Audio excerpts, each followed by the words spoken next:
Hello, everybody, and welcome to Geopolitical Trends, where truth matters. Very excited to be with you on this August 11th. I'm even more excited because I have a very interesting guest that I was able to connect with through a good friend of mine. And he was kind enough to allocate time for us and to share with us his knowledge. So let me bring in my guest. Here we go. This is the High Excellency Loknath. Hello. So, first of all, Hello. yeah, can you hear me? Yes, yes, Perfect. perfect. Thank you. All right. First of all, let me introduce you to my community. So, to those, of course, that's the first time we have in His Excellency here. Loknath is a dedicated social and community leader with experience in Bhutan and Australia. He was elected to Bhutan's third parliament and served as a minister of economic affairs and also as a minister of energy and natural resources. And of course, during his tenure, that was leading to major transformative initiative. And by the way, for the community, I put a full bio of His Excellency in the description. So please check it out once you get a chance to do this. So once again, thank you for being here, Lak. We are very, very grateful to have you. I would like to start first with asking your input or your sort of just a description for those who do not know where Bhutan is. A lot of outsiders do not know. Thank you. Firstly, I would like Kuzuzampo and good morning to all the viewers. It's a real pleasure to be here today to share a little bit about Bhutan. Now, Bhutan is a small Himalayan country that is tucked in between uh, uh, two powerful global powers. In fact, in the eastern Himalayas, it is bordered by China towards the Mhm. north and India towards the south. And also, I would like to say that Bhutan is a country without traffic lights, and it's the first carbon negative country Uh-huh. maintaining it so till now. Despite being tucked between two global powers, we have always maintained our own uniqueness and sovereignty. Uh, Mhm. well, that's where our geographic location is, and Bhutan is just not the land of thunder dragon. You see, Bhutan, I would say, is a living example of how culture, nature, and governance can be in harmony. Wow. So what I can say is Bhutan. If I have to explain to someone outside, I can say that Bhutan is a place where ancient traditions Hmm. are not just preserved but lived every day. I mean, not locked in the museums to show, but it forms part of our daily life. And we measure progress not only in economic terms, the GDP, but by happiness and well being of our people and Hmm. the environment, the philosophy of gross national happiness. So Bhutan's location is exactly adjacent to Nepal, but we don't have a geographical border with Nepal or Bangladesh. Hmm. Our country is small, around 30, 40,000 square kilometer, and it's bordered by China towards the north and by India in the south. Hmm. So we are really rugged geographically, you see, landlocked country, I would say. Thank you. Well, indeed, the two major countries, but mainly China. Now, I don't see the sort of the global status of India more so than it is of China. But since you talked about Bhutan as being, sort of a nice laid back country where happiness and support, this reminds me of a concept you have in your country about the Gelephu Mindfulness City. What is that Okay. about? I can briefly talk about Gelephu Mindfulness City. Yeah. What I can start with is in the south central part of Bhutan. right along the border uh, with Assam in India. Mhm. Assam in India, we are building something remarkable that's called Gelephu Mindfulness City or GMC. This is a place where innovation meets mindfulness. Mm. This city will be a global city opening doors to South and East Asia and the world further. Uh, it will be more than an infrastructure project. It's Mhm. about co-creating a future in harmony with nature, Mhm. and it's an economic, wellness, and a spiritual hub that puts into practice the philosophy of gross national happiness, which is the principle Bhutan had adopted since then. Therefore, what I can say at this moment is Gelephu Mindfulness City will be a living space Mhm. where people from across the world can work, Mhm. heal, and think in harmony with nature. It's Bhutan's way of offering the world a place to slow down and reconnect with what truly matters. Yeah. So, Very interesting. yeah, what I can say is in a world of political tensions, Yeah. economic uncertainty, and climate stress, we Mhm. hope that this city will be a soothing balm. So this is a very different kind of city. Mhm. Economy will be is a prime case there. This is a special administrative region. Uh, Mhm. uh, uh, is already declared as a special administrative region with its own governance structure, with its own board, with its own governor, Yeah. uh, etc. And you can consider, you can even think it as an economic zone in some places. So this is what the Gelephu Mindfulness City will be, a special administrative region.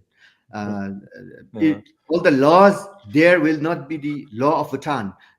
It will be a very modern law, and a different entity, and wellness, spiritualism, everything will be there so that we can live with nature. It will be a natural city. This is what I can say. Yeah. Thank you.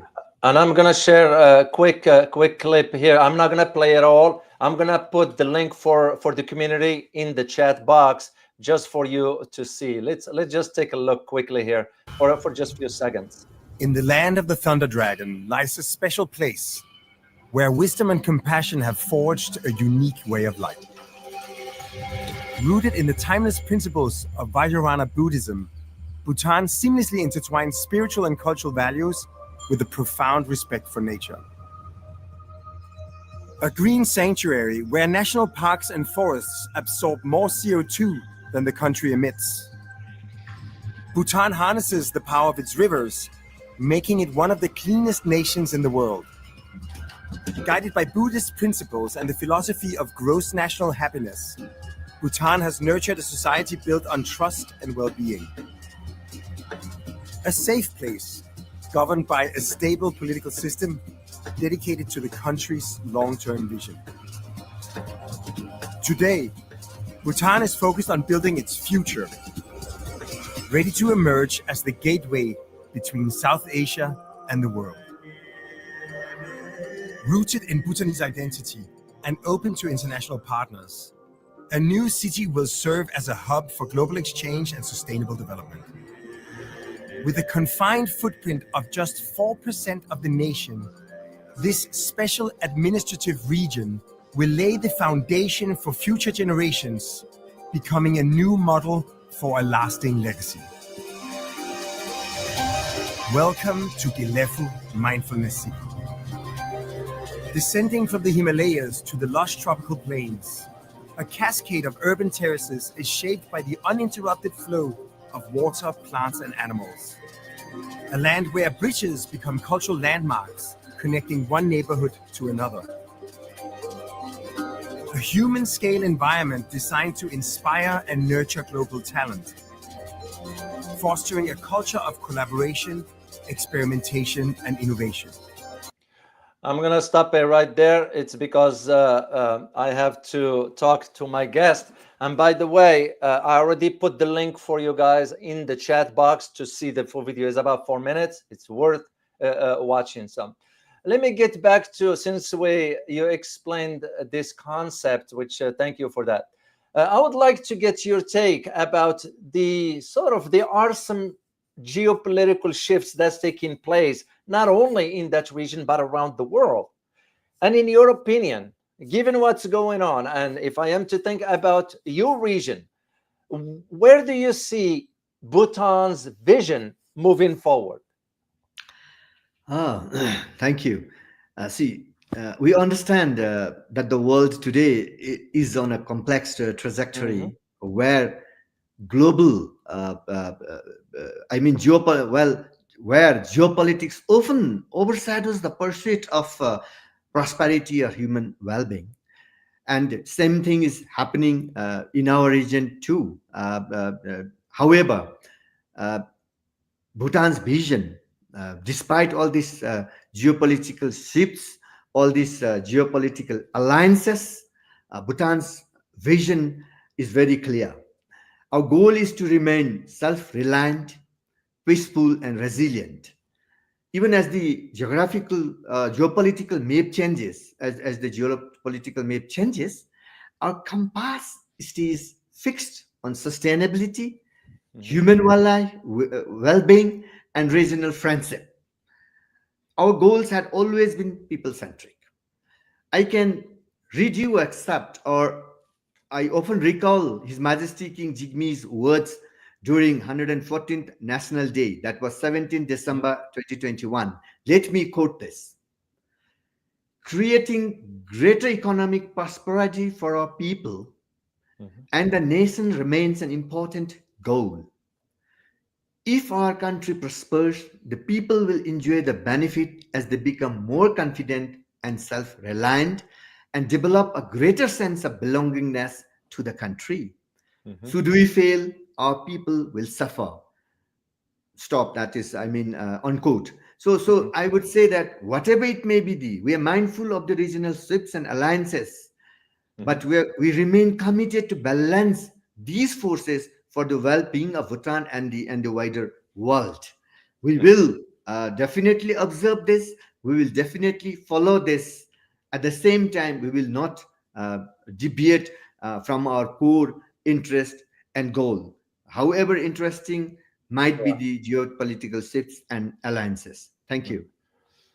And will it be fair to say that, for example, if I am to think as an analyst, I'm a geopolitical analyst, I think outside the box per se, and we have to, because that's usually where you see the trends are moving certain directions and so forth.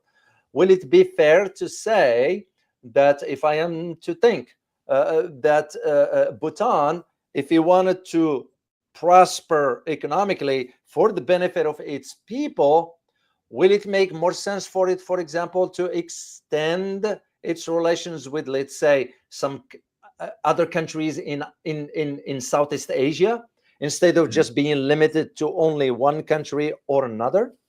Will that be fair? Oh, thank you for this question and very relevant. We are already expanding, and Gelephu Mindfulness City, as already said, is one step. As I already said, that the connectivity with South Asia and East Asia, and also it will be a hub where we will be linked to South and East Asia. Mhm. Also, we have already diversifying, because uh, our trade measure of our trade is with India so far, and whatever it may be, because of the geographic locations and all that Mhm. thing. Mhm. But Bhutan is already diversifying, and we have very recently signed free trade agreement with Thailand, one of the Asian country.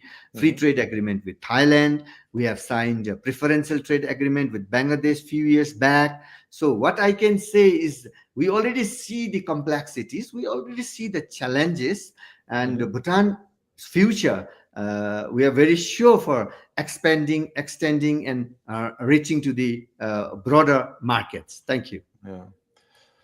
Now, you served as a minister of energy, and sort of you, and I'm aware of a treaty that India has signed with Bhutan back then, by which Bhutan sells electricity, I believe, to India. Am I right? Am I correct in this? We do there is not such treaty for sale of electricity, but we have a memorandum of Okay. understanding, and we do Okay. sell electricity to India. That's correct. Okay. but there is something more to it. Or you can complete your question if you have some Okay. a Yeah. further question. What I was gonna get into with this is, will it be sort of for Bhutan's economic vision for the future? Will it make more sense for it, for example, to enter into some other treaty with some other country that is maybe more capable? Is there a possibility for that?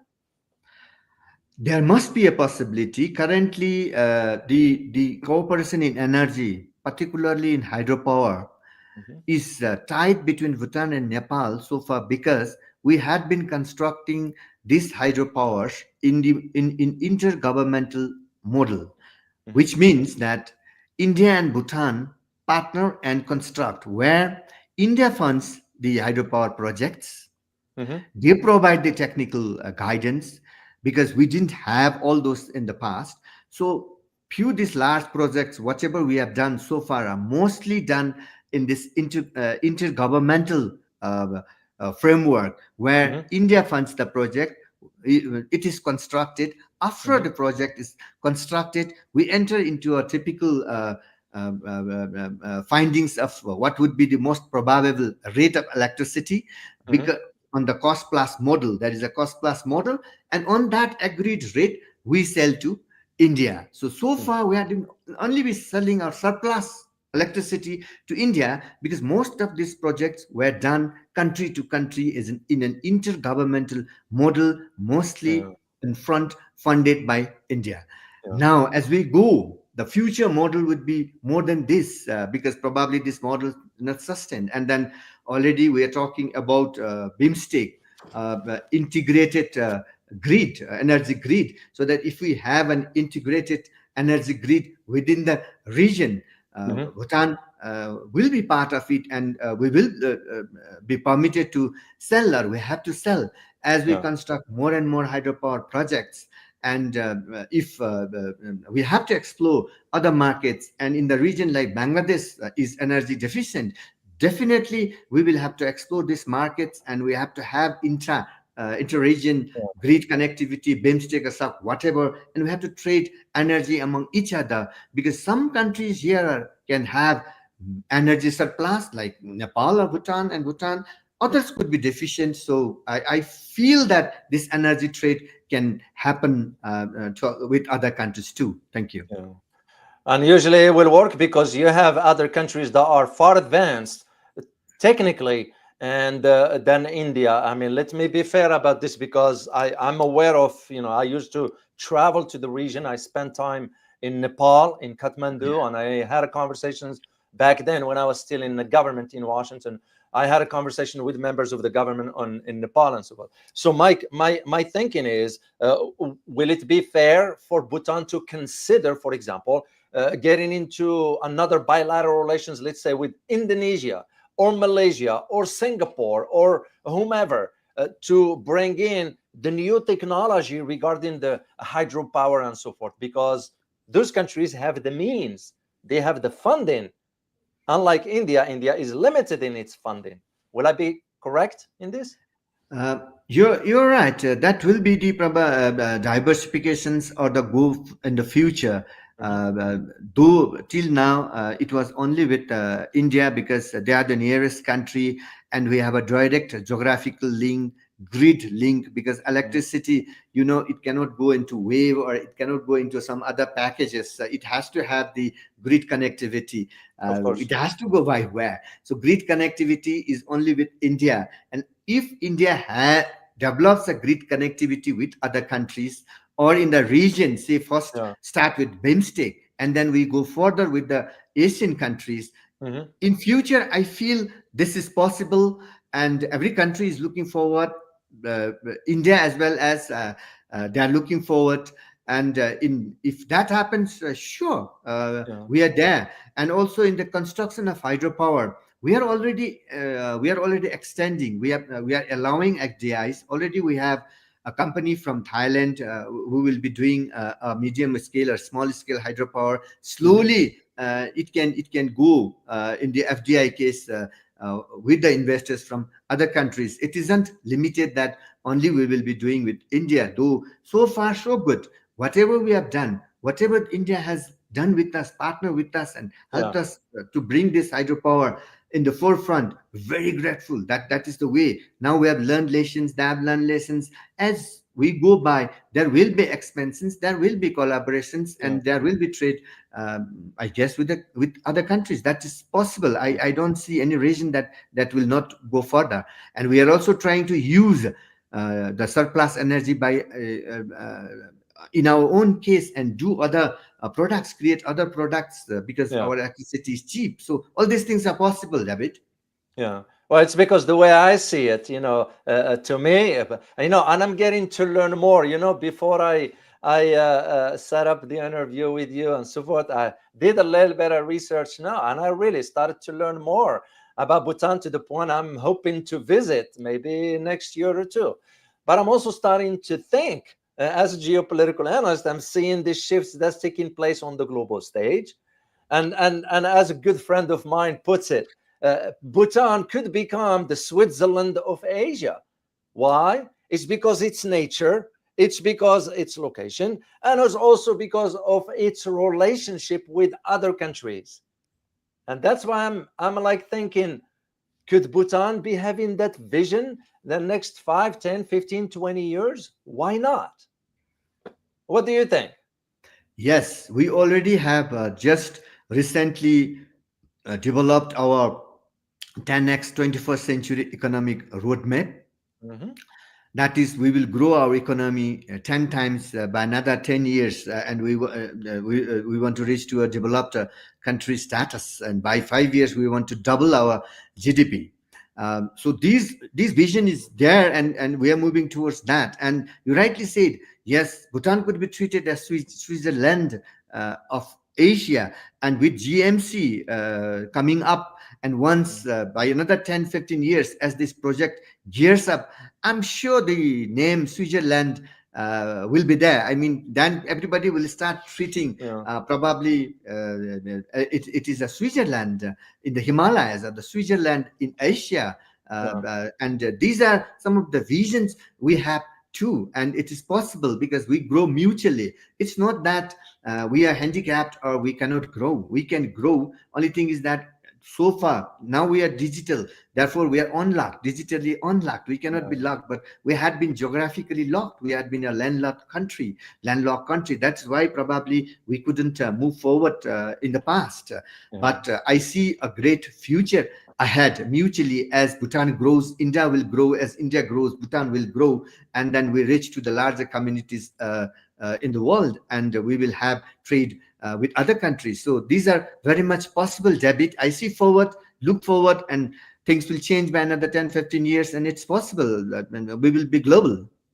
Yeah, I mean, literally, I'm not saying it to be Mr. Nice. I'm saying it because I see the possibilities of Bhutan moving forward into sort of starting to make a mark on the global stage. Like I said Thank you. earlier, a lot of my community members here, they don't know where Bhutan is. A lot of Westerners here in the West asking the US here, can you point on a map for me where Bhutan is?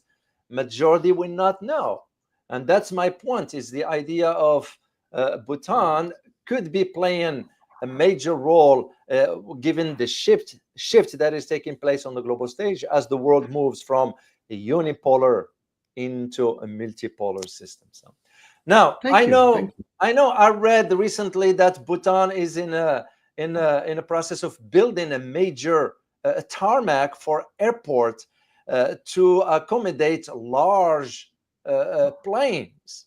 Is this meaning, is Bhutan government thinking about rendering the country as a tourism destination? Uh, to be very frank, David, we are already a tourism destination. Okay. In fact, pre-COVID, Bhutan used to get its second highest revenue generations used to be from tourism. Tourism. Yeah. As all other countries during the COVID time, we had this backup, and now it is gearing up. And the one which we talked about, the GMC, Gelephu Mindfulness City, in Mhm. that, in one of the sector is tourism and aviation. tourism and wellness, I would rather say. One another is logistics and aviation. These are sectors that we will focus in that. Yes, we are constructing a big international airport. Already, we are targeting to accommodate around 1.5 or 5 million, 5 million passengers in the beginning, and then Wow. as we go, we are thinking to double it. Double it. The construction of international airport has already started. It's a big nation building project, and definitely tourism is one sector. Tourism and wellness is one sector we are looking forward. Because of our locations, because of the country's pristine environment, as I said, carbon negative country and a country without traffic lights, and such a beautiful, magnificent mountains and magnificent space people can breathe into, look into, and discover into. Why not? Tourism is definitely a step, and the hospitality in Bhutan that you will enjoy nowhere else. It's a really different kind. Probably you might step 50 years backward in time, but still you'll be living in a modern amenities, modern times. So this is how it is. Therefore, tourism is an important part of Bhutan. Yeah. Well, I'm gonna put Bhutan on my bucket list, so I Thank you. will. You have Uh, to. I am gonna be going to Asia soon, but Bhutan is not on my plan this time around. But hopefully, by the time the airport is completed, I will. I'll figure it out and see how I can Thank you. visit the Thank you. country. Now, let's. Welcome. You're welcome. Well, thank you so much. I truly appreciate it. Let's move on into talking about something we don't hear much, at least for me, and I speak for myself here. I don't hear much about, which is a foreign direct investments in Bhutan. Are there any countries interested in investing beside India? Because we know the history of India and Bhutan, given the long history for that. I'm talking about outsiders. Are there any countries interested now in saying to themselves, you know what, the global landscape is changing, and we might want to take a look at Bhutan as a place to invest? Thank you. Uh, Thank you, David. And yes, yes, of course. If you talk about the past, probably our FDI policies, Hmm. because of the forex reserve and all these things, were not very investment friendly, and also because of the geographic area, we don't have much land where you can have big industries. So FDI probably had been limited, but still, then we have so many FDIs here, like you have. Basically in the wellness or in the hospitality sector, hotels, like we have Sixth Sense, we have Uma, we have Taz, and many other foreign hotels as well, the Thai based hotel as well, and there are many Singaporean interested to invest in carbon credits and also in other areas. We do have investors from Germany, few from US, and from Europe as well. Already in Bhutan, they have invested. But I would not say the scale is so much. But now we are increasing the scale. Very recently, the current government has unveiled a new FDI rules and regulations where many things are made so simple and so straightforward to attack FDIs. And similarly, the Gelephu Mindfulness City, we will encourage all the green technologies, that is, as I already said, data centers, AI-driven agri-tech, forestry, tourism are some of the areas where people can invest, as well as in education and medical sectors. And it's not limited to one country or other. We are open country-wise. We don't restrict country-wise. Thank you.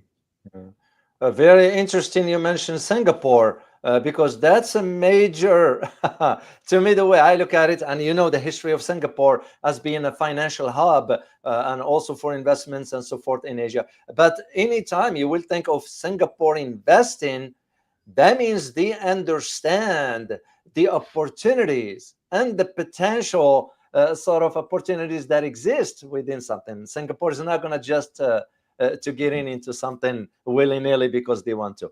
But since you mentioned Singapore, will it make more sense for Bhutan to start reach out to, let's say, some ASEAN countries and see if they can work out something? Yes. Yes, Debit. That's why, again, I'll have to take back you to Gelephu Mindfulness City. For that, Mm-hmm. we already have lots of groups. Like we have group from Thailand, a big group, a construction group, a logistic group from Thailand. We have a team from Singapore, and we have from Netherlands. In fact, big consultants are big. Those architects are from there, but Jarke something. And similarly, the GMC will be following the common law of Singapore, and the Wow. financial digital assets of the financial law will be the Abu Dhabi framework. So already we have adopted this, and it will be trick to adapt to GMC. So already it's global. We'll be adopting or will be accepting those laws. Already it's directed that we'll have the common one is common law of Singapore, and then on Yeah. financial digital assets on financial this thing is the Abu Dhabi financial rules of the framework. So already this is global. Yes, Bhutan as a country they didn't do so far. That's why this GMC will be all that and global, and then slowly it will come to the Bhutan in a one country two system framework. And Yeah. Bhutan also as besides GMC, we are already targeting foreign direct investments. We go to investment forums besides that to Europe, America, to ASEAN countries, and Indonesia, or Thailand, or any other countries, even to Malaysia, Singapore, and we are trying to create feature ourselves more in terms of FDI. As I said, we're making things very, very simple so that the investors are interested. We are making things investment friendly. So debit, these are all possibilities. You will see this happening within next 5-10 years. There will be a lot of change. Thank you. Yeah, because the way I look at it, Locke, and please correct me if I'm wrong. The way I look at it is that Bhutan, while it is a sovereign and independent state, it still can maintain its bilateral relations with India. There's nothing wrong with that. It still can maintain its relations with Nepal. Nothing wrong with that. But at the same time, it has to expand its economic horizon to think about the changes on the global stage. I mean, I'm looking at it right now, for example, with what's going on in Bangladesh. I was aware of it back then when Sheikh Hasina came over to power, and we were aware of the concerns for the massive corruption and what happened to the country. The same argument I've made back then about Sri Lanka, and look where it ends up financially. The only thing I see, for example, for Nepal was able to jump and move on its own direction while it's still sort of its relations with the neighborhood still okay. And that is one of the reasons why I see the potentials for Bhutan in moving into that direction. But this leads me to ask you one specific question. This one has to do with the security aspects of Bhutan. Will the expansion of Bhutan outside the region impact its security, in No, your opinion? it will not, because we are already secure. We're Okay. sovereign, we're independent, and we know how to secure ourselves. So Mhm. there is no security threat to Bhutan from our neighbors, because we already have a very good friendship, and Yeah. particularly India. The friendship or the relationship between India and Bhutan is beyond business and trade. Our relationship with India is deep and historic, from the British era to the era of Prime Minister Jawaharlal Nehru and Bhutan's early king to today.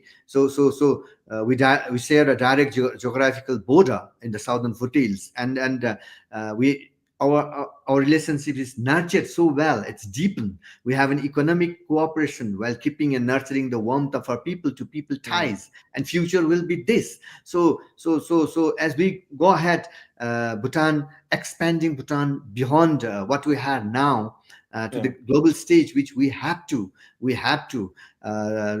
I don't see any security threat, and I can assure that there will be no security threat.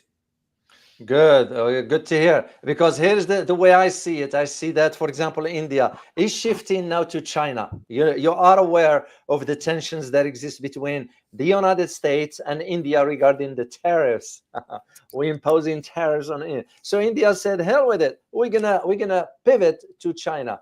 That means they're gonna be seeking some sort of an alternative with the Chinese. And this is what, and I made, actually, I did a video about this, Loknath, in which I disclosed that if India wants to prosper, it's going to have to resolve the border issues with China.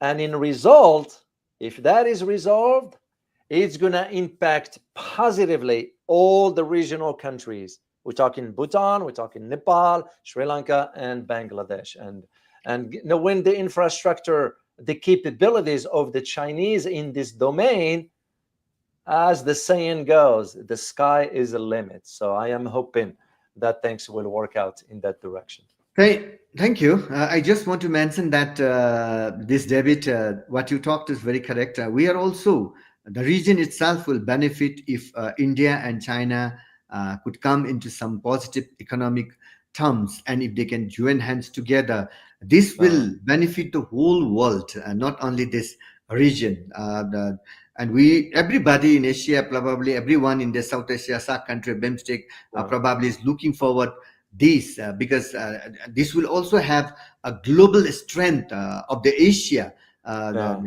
towards Western, towards other countries, and we wish this goes ahead. Though for us, we do have a very good bilateral relationship with both the countries, though very close, very friendly and time-tested ties with India, not that kind of relationship with China, but we do trade, we do have business interactions and trading with China. So Bhutan is always there, and we value the friendships between the neighboring countries. Thank you.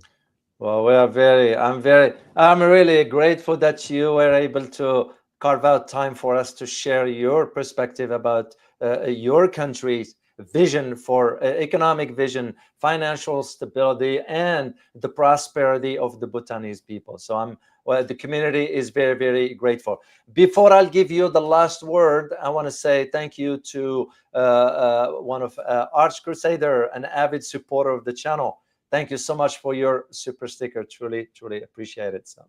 So I want to give you the last word before I let you go. And I know this is not going to be the only time you're going to be in the channel. You will be coming back here to update the community about the developments of Bhutan, because once again, I do see the possibilities. I do see the potentials for Bhutan, and I'm going to make sure to travel all the way to your country to see with my own eyes, because that's how I report to my community. I'll give you the last word. Thank you, David. Firstly, what I would say is if you are ever coming to Bhutan, just don't come to see Bhutan. Come to feel it. Okay. Come to feel it. I can guarantee you that you may arrive as a visitor in Bhutan, but you leave with a piece of Bhutan in your heart. And I can say to the community members, audience, everybody, that our heart is larger than our geography. We will welcome you with warmth and love. I would say this. And in the closing remark, I would just say thank you for giving me this opportunity and to talk about Bhutan. I would say Bhutan has given me a deep sense of gratitude for life, and I believe anyone who visits Bhutan will feel the same. Believe. Seeing is believing. You're welcome. Thank you. Oh, my pleasure. It's truly been a pleasure. I'm sure we will have His Excellency Loknath Sharma back here on the channel to share with us more of his insights, and also, like I said earlier, the vision of where Bhutan is moving forward. So on behalf of the entire community, I wanted to say thank you for carving out time for us, and we look forward to seeing you next time. Thank you. Thank you so much, David. It was wonderful. Thank you. My pleasure. As always, by the way, remember to join me at 12:15 for my conversation about the upcoming summit of the Russian President Vladimir Putin and Donald Trump, which is going to take place in Alaska. As you know, I wrote a book about Russia, so I kind of mentioned the possibilities of certain dynamics taking place regarding those two countries. So I will be talking about the upcoming summit at 12:15. And till then, I hope you enjoyed listening to His Excellency Loknath Sharma, and I look forward to seeing you next time. As always, remember, geopolitics impacts your daily life in more ways than one. Till next time, guys. Bye-bye.